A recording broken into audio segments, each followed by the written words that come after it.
Nos ancêtres du royaume Congo parlaient déjà de lui. Ils disaient, je cite, Fulamwana Fulambebo.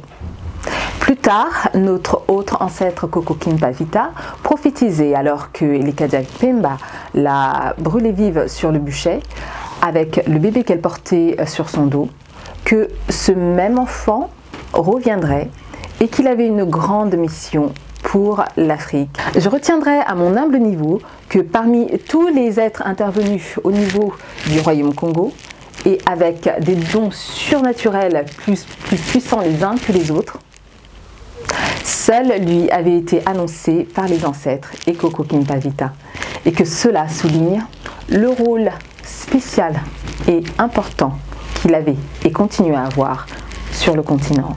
Le temps nous révélera plus tard qui était en réalité cet enfant annoncé. Kimbangu, un être dont les miracles et prodiges dignes d'un film de Marvel surpassent l'entendement, quand notre réalité dépasse leur fiction.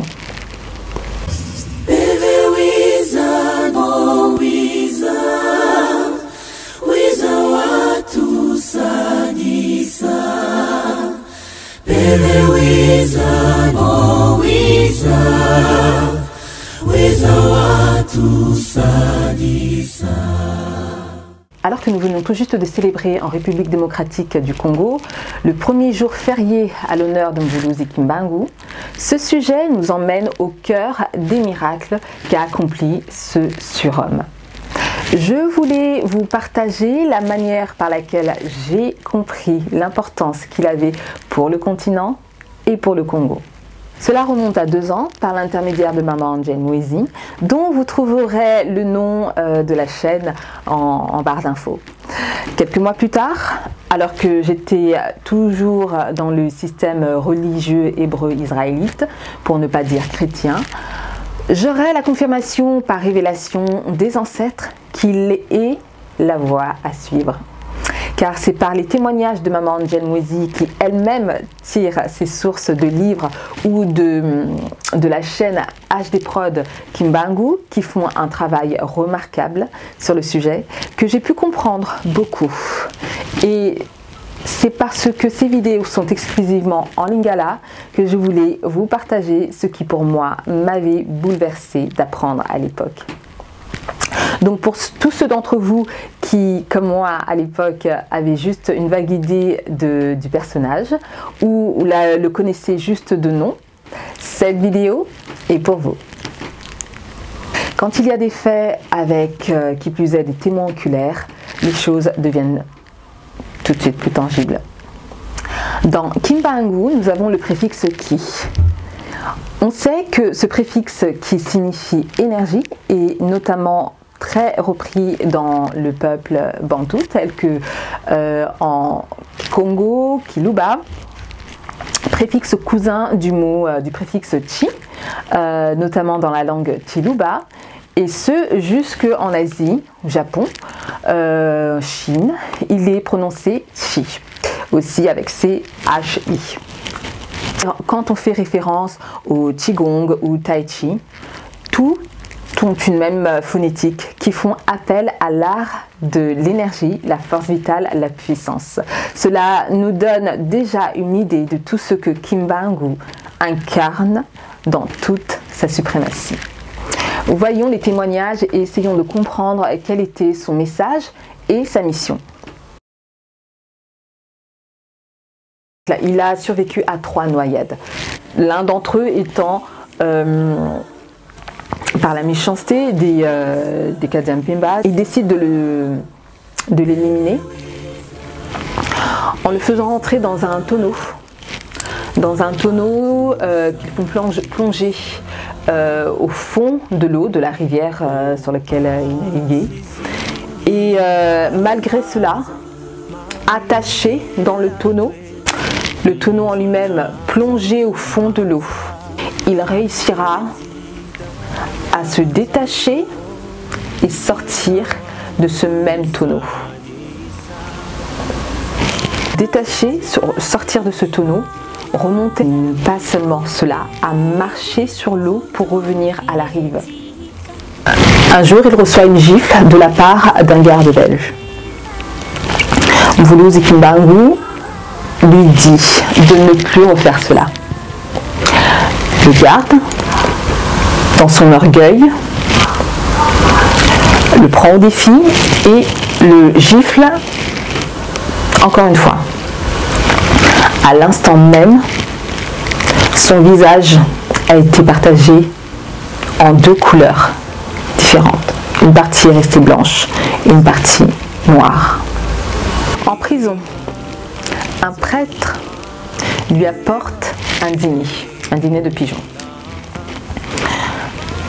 Mvulu Zikimbangu, ayant été averti que ce mets était empoisonné, regarda l'assiette et dit aux pigeons qui étaient cuisinés, assaisonnés, tout ce qu'il faut pour lui, mais empoisonné, il dit à ce pigeon de se reconstituer, de prendre vie, de reprendre sa constitution, ses ailes, et de s'envoler, parce qu'il n'avait rien contre lui. Le pigeon s'exécuta, et il s'envola. Sa prison était presque littéralement une cage. Il était enchaîné même à l'intérieur de sa cellule.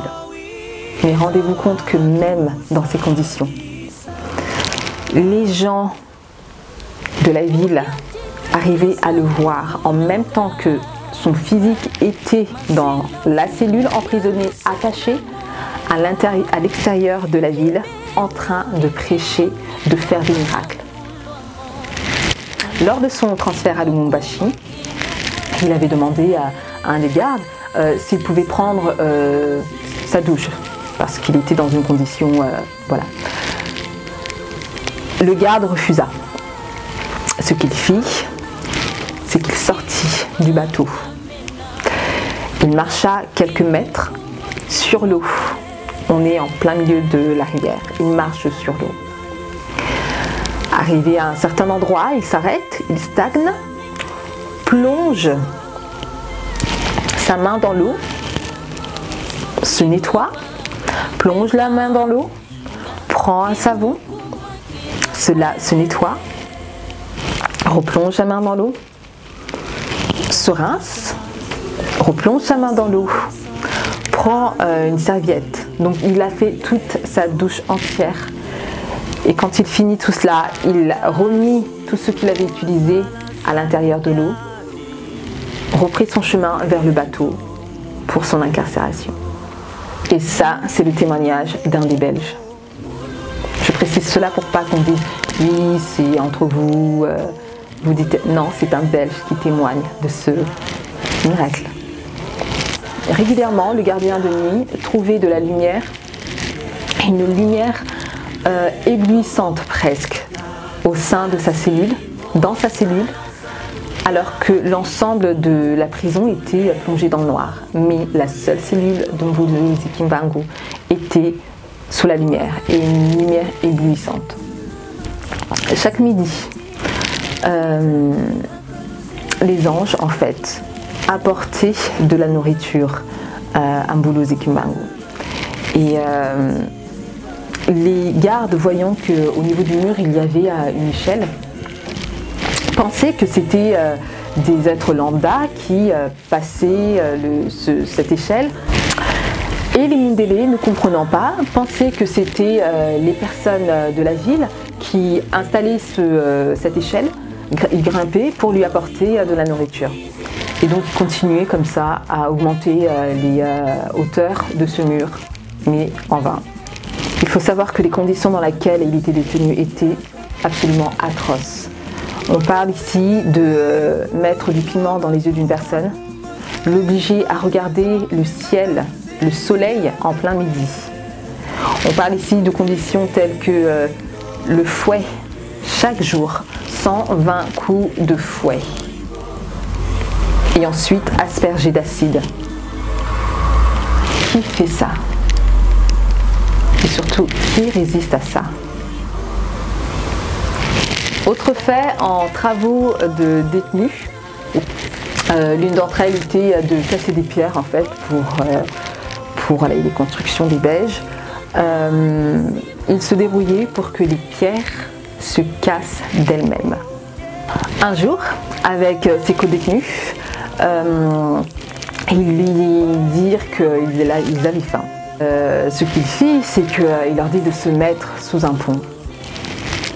Et de là, il commença à prier. Il leur dit également de prendre un tonneau, de le garder près d'eux. Et il se mit à prier. Et en priant, en fait, des poissons, d'accord, vivants, sortaient de l'eau, sautaient pour se retrouver dans les tonneaux. Et c'est comme ça qu'ils purent avoir un déjeuner décent et ils purent en avoir bien au-delà de ce qu'ils voulaient. Chaque soir, dans les alentours de 17 h, Mvuluz Kimbangu sortait de sa cellule, toujours en y étant attaché à l'intérieur, mais en fait, il faisait son travail, sa mission à l'extérieur de la ville de Lubumbashi, dans la ville de Lubumbashi. Et donc sa mission qui était de prêcher la vraie parole et non la version détournée de la Bible. Donc son travail c'était ça, son travail c'était de faire des miracles, d'accord. Et il a été constaté que partout où des miracles incroyables ont été faits, ces endroits, pour la plupart, si ce n'est tous, ont été transformés en cathédrales. Voilà. Parce qu'il ne voulait absolument pas qu'il y ait de traces, justement, qu'il y ait d'histoire, qu'il y ait de mémoire. Encore une fois, tuer les narratifs, tuer la mémoire pour ne pas qu'il y ait de traces et garder le peuple endormi. Donc voilà, tous ces endroits ont été transformés en cathédrales, leur symbole. Notamment une certaine église qui s'appelle Sainte Catherine. Toujours à Lubumbashi. Lubumbashi, également le lieu où une femme a été tuée par les Belges parce qu'elle avait témoigné de sa fidélité à Mvuluz Kimbangu et elle a été exécutée sur le champ parce qu'elle a parlé pour lui. C'est aussi l'endroit où, parmi d'autres phénomènes et miracles, où l'un des codétenus demanda à Kimbangu, Mvuluz Kimbangu, de l'eau. Comme il n'y en avait pas, ce qu'il fit, c'est qu'il prit son pouce, qu'il le mit à terre, et de l'eau jaillir de l'endroit où il avait placé son pouce sur la terre. Cette eau continue à jaillir jusqu'à nos jours. Cet endroit se trouve précisément dans la ville de Katanga. Cet endroit est reconnu jusqu'à nos jours comme étant un patrimoine national. Il y avait ce lieu où il avait l'habitude d'aller s'y reposer pendant la pause de leurs travaux forcés. Et donc en se reposant là-bas, les anges en fait venaient aussi lui apporter de la nourriture à cet endroit. Cet endroit, à ce qu'il paraît, chaque personne qui irait et qui aurait une mauvaise condition physique, au contact de cet arbre, en prenant quelques écorces, les personnes guérissent. Le début de sa mission était basé sur la résurrection des morts et la guérison des malades. Il s'est laissé arrêter de son plein gré. Lorsque les autorités le recherchaient, il avait la possibilité de se rendre invisible, d'observer les gardes le chercher et ainsi passer entre les mailles du filet, si je puis dire. Donc il avait tout le loisir de continuer à faire ce qu'il faisait sans jamais se livrer. Mais il a décidé de se livrer parce que les choses devaient se passer telles qu'elles se sont passées. Et en se livrant lui-même, il avait demandé aux personnes qui l'accompagnaient, ses compagnons, de faire un choix parce que là où il allait, ça allait être très compliqué. Donc qu'ils fassent leur choix avant que les choses ne changent. Certains restèrent avec lui et d'autres ne purent parce que Ils ont juste été réalistes avec eux-mêmes. Lors de son transfert, le voyage compte se faire en train. Les installations se font. Ils constatent, les gardes, que le train ne démarre pas. Et donc le train ne démarre pas. Ils demandent du coup, parce que le conducteur était un noir, donc ils demandent à un Belge, donc un blanc, qui pour eux ne pouvait pas jouer de jeu afin d'éviter le train de partir ou quoi que ce soit. Donc ils préfèrent donner la main à un blanc pour voir si le train démarrait. Donc il se mit aux commandes de ce train et il constate que le train ne part toujours pas. Donc après un moment, il commence à comprendre que, commençant à comprendre le personnage de Kim Bang-woo, il lui demande de faire démarrer le train pour partir. Et Kim Bang-woo leur dit la seule condition sera que vous fassiez venir ma femme, donc Mama Mouilou, et ses enfants. Et les gardes lui disent mais c'est quand même un trajet qui est extrêmement long, ça ne va pas être possible. Donc sur ça, il leur répond que ce sera la seule condition pour que le train démarre. Donc comprenant qu'ils n'ont pas le choix face au fait, ils décident donc d'y aller en véhicule, en voiture, et donc arrivent au domicile familial de Mvolozi Kim Bang-woo. Il demande donc à sa femme de lui suivre parce que voilà, il y a telle condition qui se pose, telle problématique qui se pose. Et donc elle répond que oui, mais qu'elle ne partira pas avec eux parce qu'elle n'est jamais montée dans ces engins-là et qu'ils ne s'inquiètent pas qu'elle les suivra. Ils comprennent qu'ils n'ont pas le choix, ils prennent le véhicule, ils partent sachant que Mama Mouilou et les enfants les suivront. Lorsqu'ils arrivent au train où est Mvolozi Kim Bang-woo, les soldats constatèrent en fait que Mama Mouilou et les enfants étaient déjà sur place en pleine discussion avec Mvolozi Kim Bang-woo. Ils ont été choqués étant donné qu'ils savaient très bien le temps de trajet qu'ils venaient de faire, un trajet de plus de 4 heures, et qu'il était impossible dans de telles conditions, si ce n'est en véhicule, d'arriver avant eux. Donc comment Mama Mouilou et les enfants ont pu arriver à cet endroit avant eux sans être véhiculés, si ce n'est par un miracle. Donc comme je le disais tout à l'heure, la plupart des endroits où Mvolozi Kim Bang-woo faisait des miracles étaient transformés en cathédrale ou église ou voilà. L'un des miracles qu'il fit dans un de ces endroits, c'est qu'il sortit de ses poches des billets, des liasses de billets par centaines. Et les gens se précipitaient par terre pour ramasser. Quelques-uns de ces billets ont dû être rapportés aux autorités parce que, sous contrainte, sous menace, les plus frileux se sont sentis obligés de ramener ces billets. Certains justement de ces billets se trouvent au jour d'aujourd'hui dans le musée de Kim Bang-woo qui se trouve à Kamba. L'un des autres miracles qui cette fois profita à la majeure partie du continent, c'est concernant l'indépendance. Mvolozi Kim Bang-woo est toujours dans sa cellule. Nous sommes dans des conditions de guerre mondiale. Le roi Léopold est arrêté et se trouve en prison en Allemagne. Mvolozi Kim Bang-woo intervient dans la cellule du roi Léopold, qui fait appel à lui par la puissance et les dons qu'il a. Il a certainement dû se déguiser en homme blanc ou autre. Donc il se retrouve dans cette cellule. Le roi Léopold, connaissant son pouvoir, lui demande de le faire sortir de là. Mvolozi Kim Bang-woo accepte, dans la seule condition qu'il libère son peuple de la colonisation.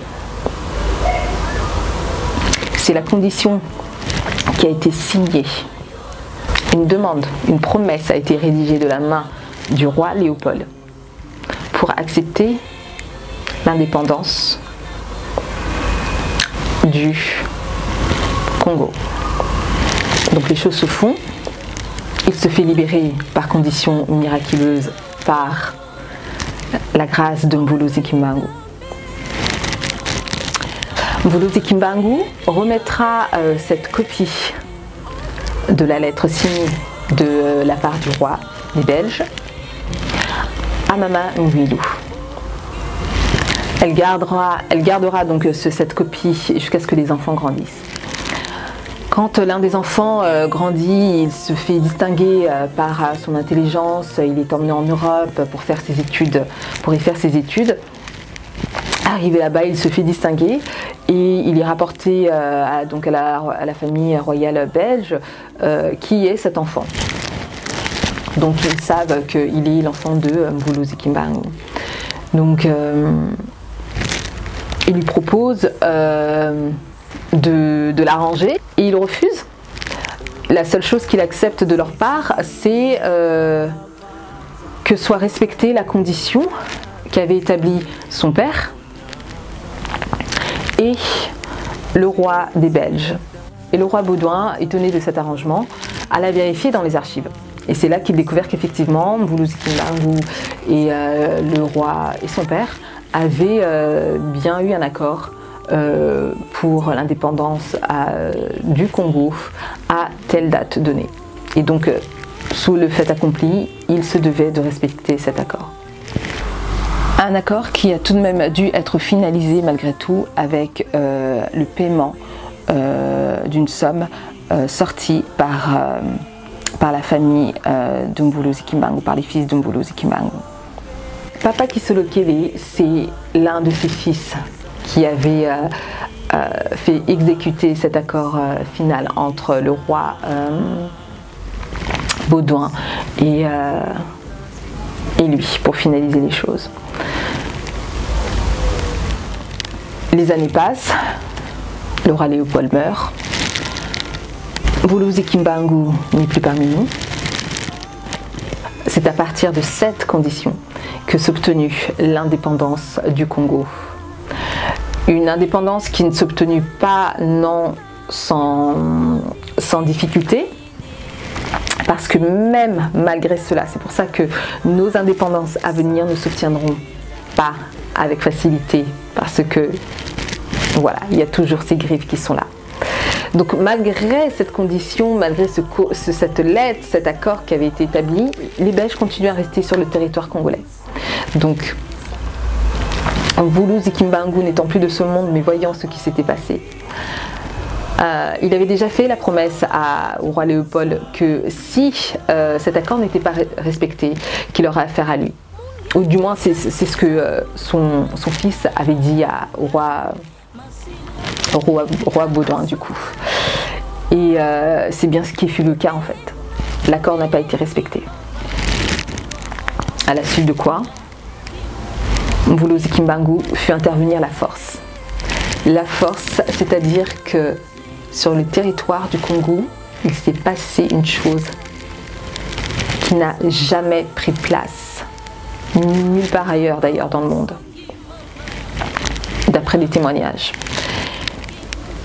Des hommes courts de taille sont intervenus sur le territoire congolais pour faire fuir les soldats, l'armée belge du territoire. On parle de voitures retournées, de rails de train arrachés par la force d'êtres humains, qui seraient des êtres humains qui en fait n'en sont pas, des hommes courts de taille, de la description, qui en fait se trouvent être des soldats Armageddon, des anges célestes en fait. Donc c'est bien la parole donc c'est bien la parole qu'avait donnée Kimbangu, que si cet accord n'avait pas été respecté, il fera intervenir la force. Et c'est bien ce qui fut le cas en fait.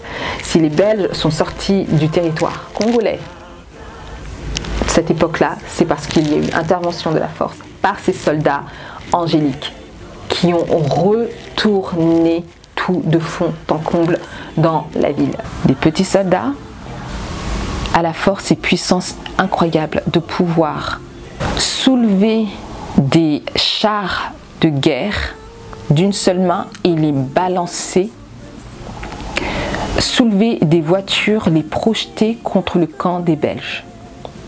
Ce sont des scènes apocalyptiques auxquelles ont assisté les Belges et les Congolais présents à ce moment.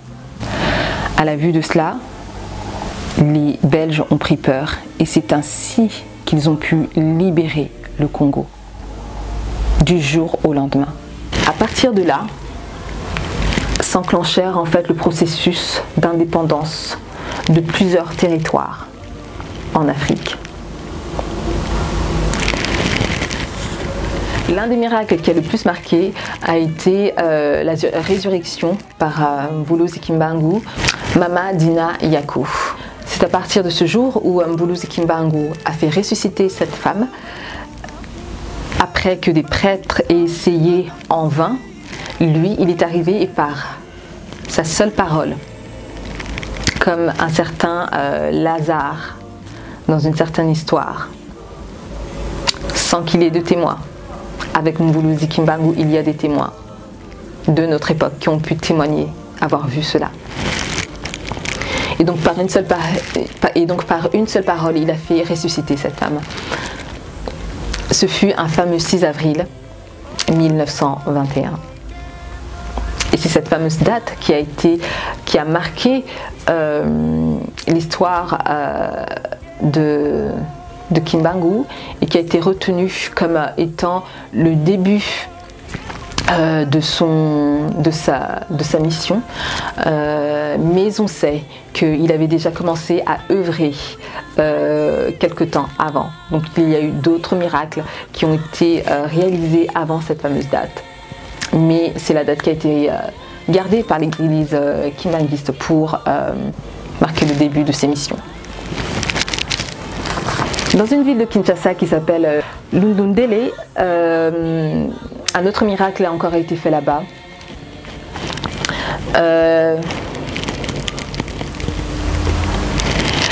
Et l'empreinte du pied de Mbuluzi Kimbangu y est restée. Et il se trouverait que jusqu'à ce jour, toute personne qui viendrait apposer son pied rentrerait dans l'empreinte parfaite de Mbuluzi Kimbangu, c'est-à-dire que tu fasses de la taille 34 à la taille 42 ou plus, ce sera l'empreinte parfaite. Lors de son transfert, le garde avait imposé de s'arrêter en chemin pour y passer la nuit. Mbuluzi Kimbangu, ne voulons pas que les choses se passent comme ça, pour dire à quel point c'est lui qui commandait tout en fait. Il dit au garde, regarde ta montre. Quand il regarda sa montre, déjà quand il avait pris cette décision, il devait être fin d'après-midi. Quand il regarda sa montre, il constata que en fait, l'heure avait reculé d'au moins 3-4 heures faciles. Donc on était revenu à midi. Donc c'est-à-dire que il a même réussi à faire remonter le temps. C'est un passage qu'on peut retrouver dans la Bible, par exemple, avec un certain personnage de Josué. D'autres miracles avec de l'eau qu'il arrive à faire jaillir de nulle part. Il arrive dans un endroit où il n'y a pas d'eau. Il demande aux villageois de l'eau. Les villageois lui disent qu'il n'y en a pas.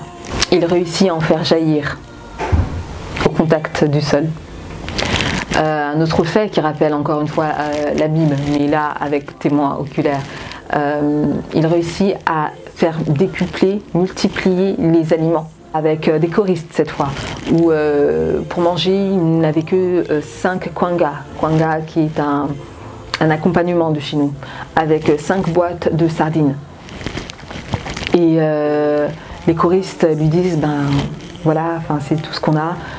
Mbuluzi Kimbangu réussit à décupler le nombre de ses kwangas et de ses sardines, jusqu'à même en reproduire pour qu'il en reste encore. Lors d'un de ses transferts avec ses compagnons, il dit à son groupe de fermer les yeux parce qu'ils avaient besoin de passer de l'autre côté de la rive. Donc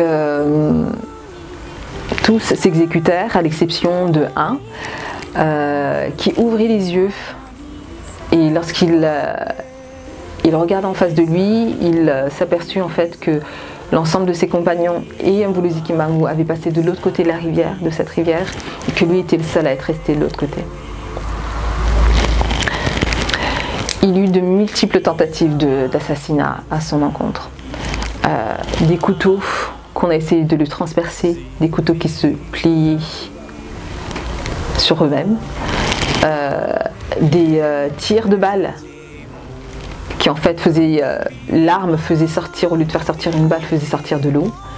Ils ont tout essayé, de l'empoisonnement à la noyade, à le tuer physiquement. Tout avait été employé.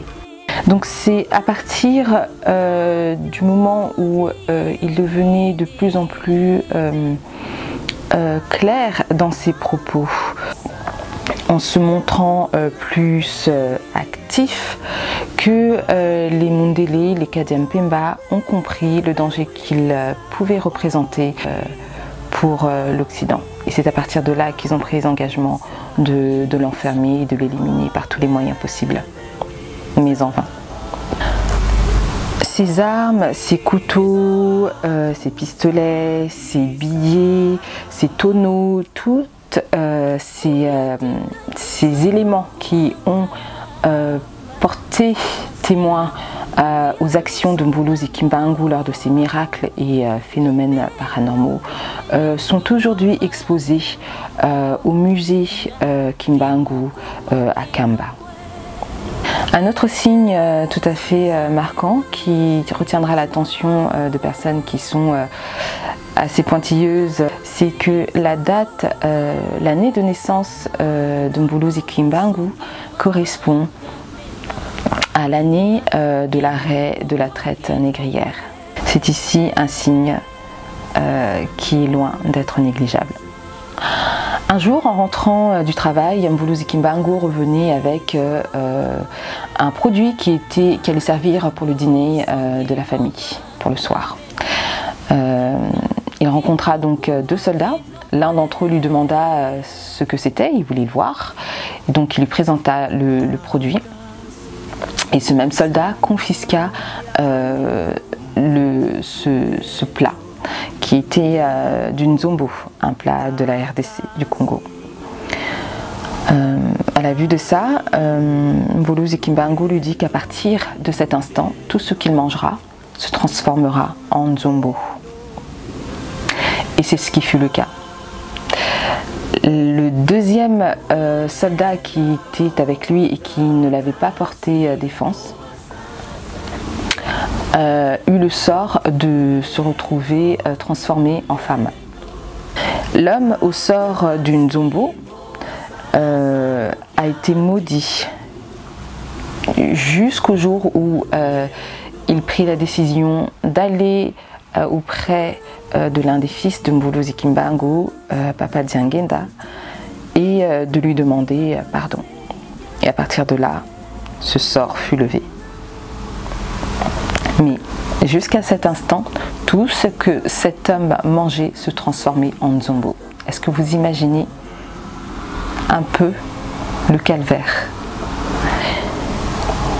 Ils enterra Mvuluzi Kimbangu dans un cimetière sous la surveillance de gardes blancs, car connaissant le personnage ici miracle et prodige, il s'attendait à ce que quelque chose de paranormal se produise encore.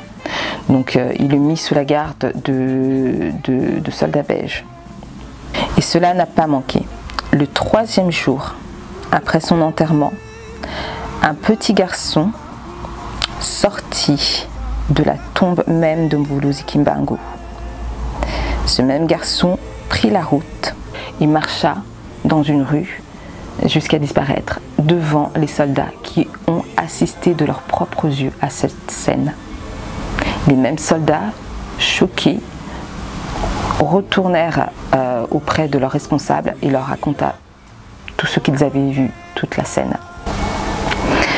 Au jour d'aujourd'hui, cette route se nomme la route Simon Kimbangu. C'est ici juste une ébauche de quelques témoignages de phénomènes paranormaux, miracles incroyables qui ont pris place autour de Mbulozi Kimbangu. S'il fallait tous les élaborer, ça prendrait des heures et des heures et des pages à n'en plus finir. Donc ceci était juste pour vous donner une idée de ce que représente Mbulozi Kimbangu et ce qu'il représente pour le continent et le Congo.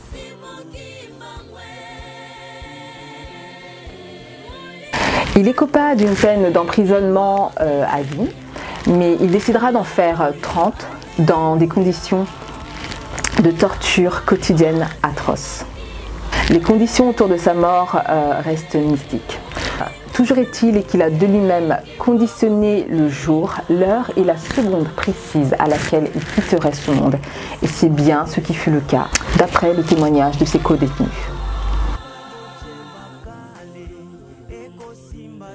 Il laissera derrière lui de fervents adeptes dotés de dons incroyables que l'on appelle les Ngunza.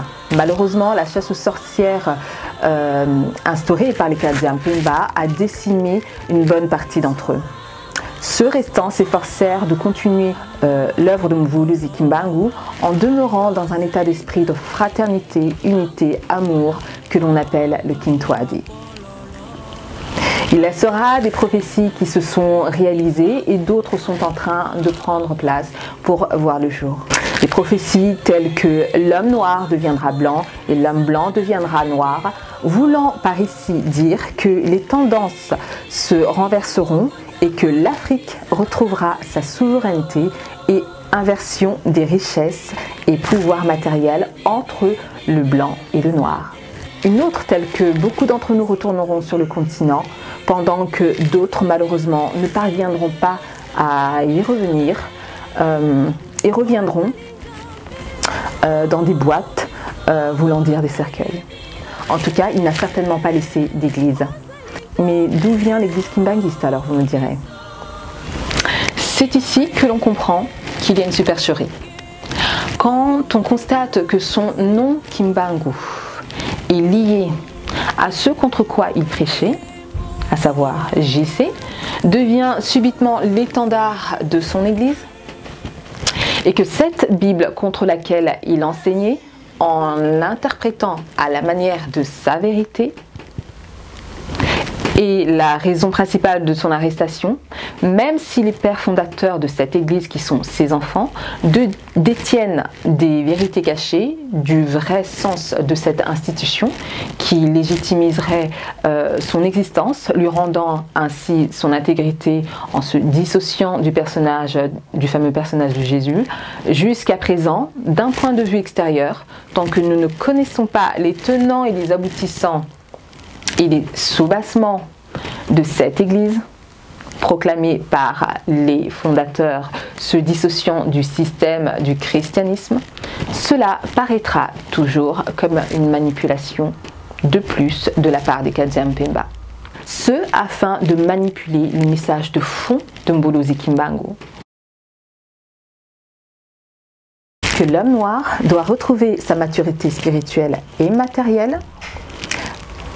Maturité spirituelle car en revenant aux croyances et pratiques de nos ancêtres, et cette croyance n'inclut en aucun cas un certain Jésus et autres religions et aucune Bible, du moins de la manière dont elle nous est interprétée aujourd'hui dans leurs églises, et maturité matérielle, parce que c'est seulement après notre éveil spirituel, en revenant à notre ancestralité et à nos traditions, que nous aurons la récompense du bien matériel et notre souveraineté s'ensuivra avec une sortie définitive de l'esclavagisme et colonisation moderne. Les Occidentaux se sont toujours efforcés d'étouffer les miracles que Mbulozi Kimbangu accomplissait. Donc, créer une église où son nom est lié à JC, la fameuse église kimbanguiste, pour maintenir le peuple dans un profond sommeil, aveuglement et confusion, faisant croire qu'il était envoyé par un JC fictif, alors que son message et sa mission étaient de nous ramener à la spiritualité de nos ancêtres, et un souhait de guerre en Occident pour rétablir l'ordre et notre souveraineté sur le continent. Ça vous semble être un programme proche du christianisme, ça?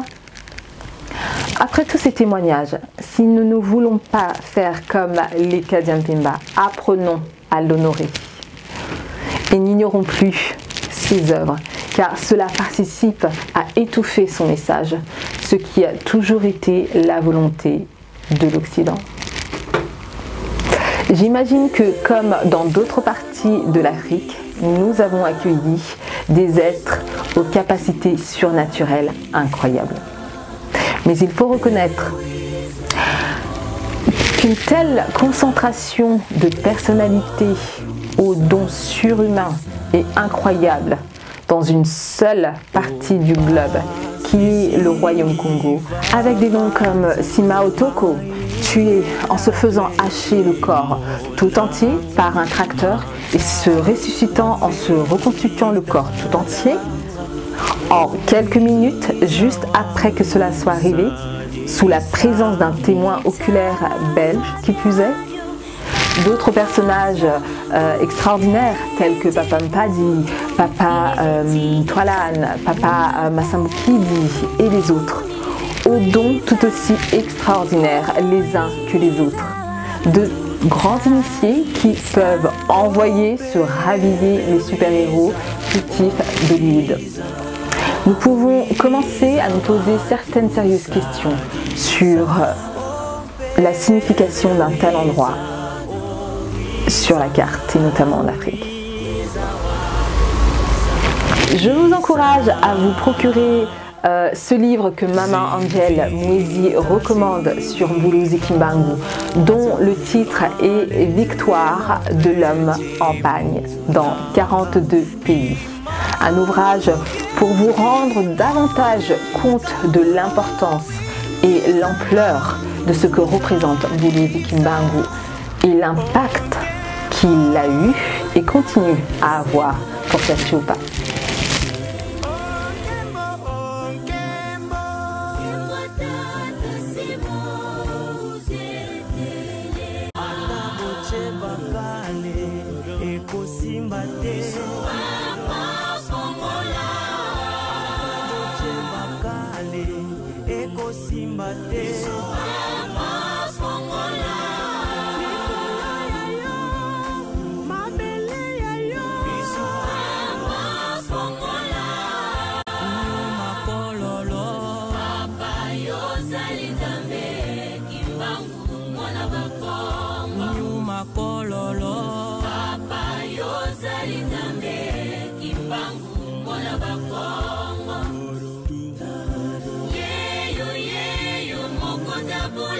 Sabana to